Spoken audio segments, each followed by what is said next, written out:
Here we have ample evidence you can have it all. Ample performance and enough seats to prove it to a bunch of your friends. And behind their combined 8 passenger doors, a whole bunch of great tech. Let's drive the 2012 Audi A7 and the BMW 640i Gran Coupe, a 2013, and check the tech.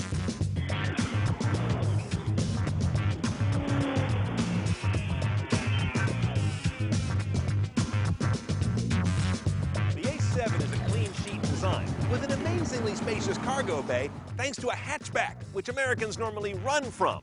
The BMW plays it a little safer with a conventional trunk, a little less cargo space, but fortunately that trunk no longer hides under a bangle butt, that humongous mono buttock that BMW's had till about 2 years ago.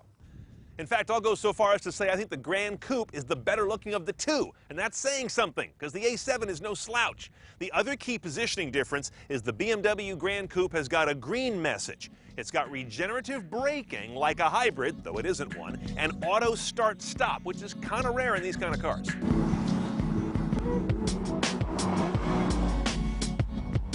Rather different religion lives under the hood on these two cars. Both are 3 liters, both have 6 cylinders. Then they go like this. The Audi is a V6, direct injection, all the usual variable valve timing, supercharger in this case, 8-speed automatic, same as the BMW, all-wheel drive's the only way you can get it. It's an Audi after all. Now the BMW goes for an inline 6. It's a BMW after all. Again, 3 liters, but a twin-power, twin-scroll single turbo.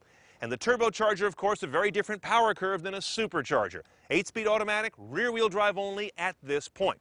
Let's stack up the numbers between these two. On the horsepower, 310 here on the Audi, 315 on the Beamer, a little bit better. 325 is the torque number on the Audi, 330 on the BMW. They get real similar on 0 to 60, 5.4, 5.4, and both cars weigh 4,200 pounds. Now the MPG story is interesting. 1828 for the Audi, 2030 on the Beamer.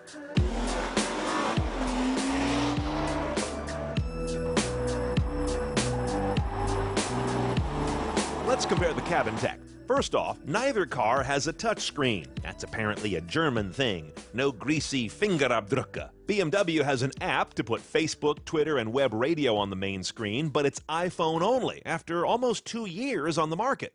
The navigation rig can access live Google search via a built-in 3G connection. Audi takes roughly the same Google integration and then raises the stake to include live Google Earth imagery as one of its views. That's pretty cool. Screen is 10 inches wide, but kind of short. The Audi screen is 8 inches large, but more square. I prefer how Audi can span the navigation across that display as well as the center LCD between the gauges for what I think is the best navigation command center in the biz. Both cars use 3G as their built-in data connection, but will soon be a step behind your $200 smartphone as 4G rolls out. Audi goes so far as to let you switch on a Wi-Fi hotspot in the car, but you're still sharing that single 3G connection between the in-dash tech and a passenger or two. These cars offer just about every form of mobile media you'd want, as well as a couple you probably don't, like hard drive and SD card.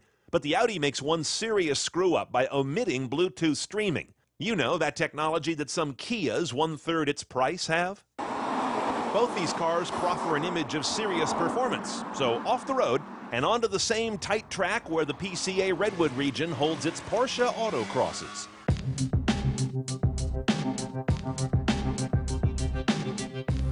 One of the first things you notice about driving this supercharged engine is that it's a supercharger. There is really no perceptible delay in that onrush of power, and it's a big boost when you get it.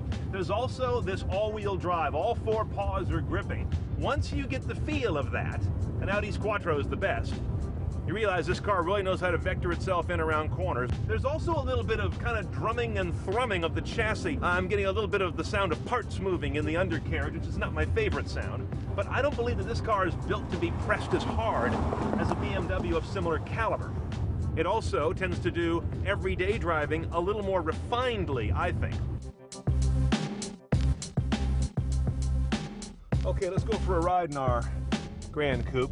Now you can really feel the fact you've got rear-wheel drive. Steering with the accelerator is not difficult at all. The car feels its weight. I don't think this is a car that feels like it's going to fool you, that it's a big car, but a very capable big guy. Notice we've got the 4 BMW drive modes here. They're a little different on this car. If you go all the way down, you get to Eco Pro. Really dials off the responsiveness and maximizes your economy. And then you get your sports setting, your sole sports setting on this car, which is Sport Plus, and that also turns off your traction control. And once we do that, we really get to have some fun here in these corners.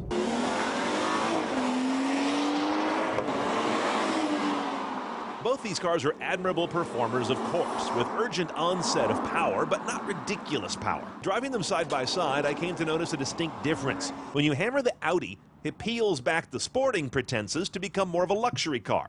In the BMW, the luxury veneer comes off to reveal more of a sporting car. I know the Audi has Quattro and the BMW just has casters in front, but in a street fight, I'm going to pick up the BMW keys.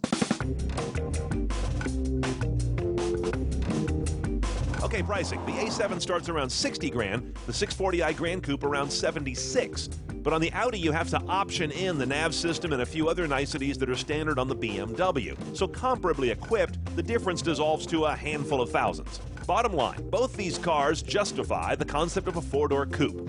Each is a showcase of almost every kind of car tech. Audi needs to get Bluetooth streaming, BMW needs to get on Android. So which one goes in my driveway? Well, like you, I spend far more time getting around than driving for sport. So the A7 wins by a no, especially since I could probably bring it home at a lower cost.